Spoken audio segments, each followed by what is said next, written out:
Ilabas mo na kung anong nasa dulo ng dila mo. Ano bang sinasabi mo? Kunwari ka pa. Ramdam ko naman na gusto mo nang mag-gloat talaga eh. Natama ka sa pagduda mo kay Bernard na mali ako dahil kinampihan ko siya, pinagtanggol ko siya. Na dapat, noon pa, nakinig na ako sa'yo. Sabi ko naman sa'yo, di pumapali ang mother's instinct ko. Alam namin kung may problema o may dinadamdam ang anak namin. So masaya ka na natama ka. How can I be happy when our daughter is hurting? Okay, fine. Tama ka sa sinabi mo na di ko maatim na ganito mangyari sa anak natin. Just to prove myself right. Pero ngayon nandito na, dapat makialam tayo, Danilo. May kontra naman ako dyan sa sinasabi mo. Naririnig mo ba ang sarili mo? Anak natin ang nasaktan. Yeah, I understand that. Pero sila ang mag-asawa. Kaya problema nila yon. Kailangan nilang ayusin yung problema nila. Kasi baka sa halip na maplansya natin ang problema, eh baka lalong gumusot. Dahil nakialam tayo.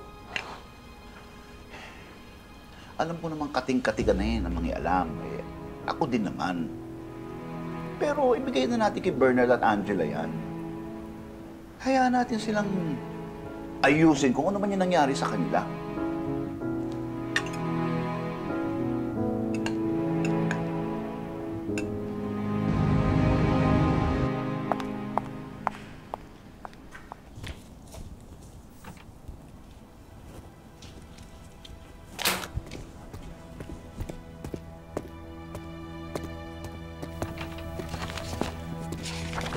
Usap na tayo. Oh, aggressive. Huwag mo akong sinisiraan sa asawa ko. Kaya hindi niya ako iiwan tulad ng dinidiin mo sa utak niya. Bakit? Ano bang sinabi ko? That you're still keeping secrets from your wife? Totoo naman, di ba? Umamin ka nga pero hindi mo naman kinumpleto. Pwede bang huwag kang makialam? Bakit ba kasi hindi mo masabi sa kanya na ako yun? Na may nangyari sa atin sa Boracay at naulit lang yun. Tumigil ka na. Kasi alam mo, naiiwan ka na niya ng tuluyan. Because it's the worst thing for a wife to know na pinatulan ng asawa niya yung best friend pa niya. Pero huwag ka mag-alala, Bernard. Kasi pag iniwan ka na niya, tapos nagalit na siya sa akin, then we can be together. Malaya na tayo. Kung tigilan mo ako. Okay, tigilan mo ako!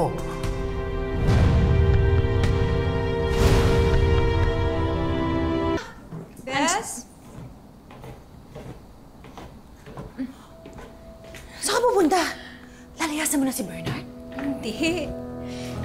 May couples retreat lang kami sa Tagaytay. 1-week program ng marriage therapy. 1 week? Ang tagal naman. Mamimiss kita. Pero hindi. Okay yan. Makakatulong yan sa'yo ni Bernard. Sana. Siyempre, ayoko namang itapon lahat ng mga pinaghirapan ko para sa kanya. Nasaan nga pala si Bernard? Nasa taas pa? Ay, nasa office pa. May binalikan lang. Hindi pa kasi tapos yung pag-turnover niya. Sige, saktan mo ko. Saktan mo ko! Kahit malaman pa ni Angela na ikaw yun, hindi pa rin niya ako iiwan. Please, don't be too confident. Kahit anong mangyari asawa ko si Angela. Okay, at kahit ilang taon pa ako maghintay para patawarin niya ako, gagawin ko. Titiisin ko, hindi ako susuko. Imagination ang tawag doon. Pwede mangyari, pero madalas hindi. Pero tataya ako na pwedeng mangyari. Kasi pag nalaman ni Angela na ikaw, borado ka na sa buhay niya. Hindi na kayo magkaibigan.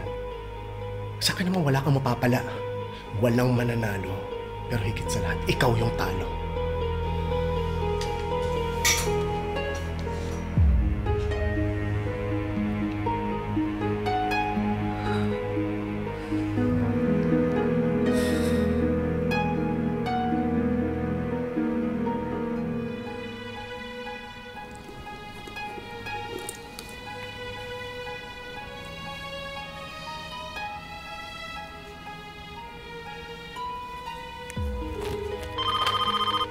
Hello, Rebelders.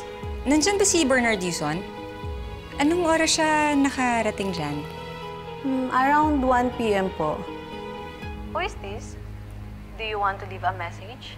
Ay, hindi na. Okay lang. Sige, thank you. Bakit ka pa tumawag sa opisina ni Bernard? Eh, gusto ko lang makasigurado kung safe siya. Umalis siya dito ng 12, nakarating siya doon ng 1. Kilala kita, Bessie. Sabihin mo, wala ka pa rin tiwala sa asawa mo. Tama ba ako? Ewan ko ba, kinukot ba na naman ako? Yes. Alam ko mahirap. Pero since nag-decide ka na patawarin si Bernard, baka dapat ibigay mo na rin sa kanya ulit yung tiwala mo. Just say. Lomi! Oo, huwag ka na mag-alala. Ditiskarte ako ng pera para sa enrollment ni Mona. Sa loob po tayo, ma'am. Ako na bahala. Oh, Jay! May naghanap sa'yo. Thank you. Hi, Jay. Remember me? Ma'am, anong ginagawa niyo rito? May kailangan kang gawin para sa akin. Ma'am, oras ko ng trabaho. Babayaran kita.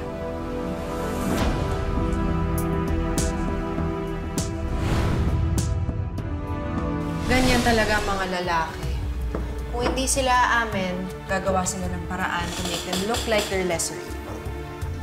Para kasing pinagtatakpan niya, no? She's irrelevant.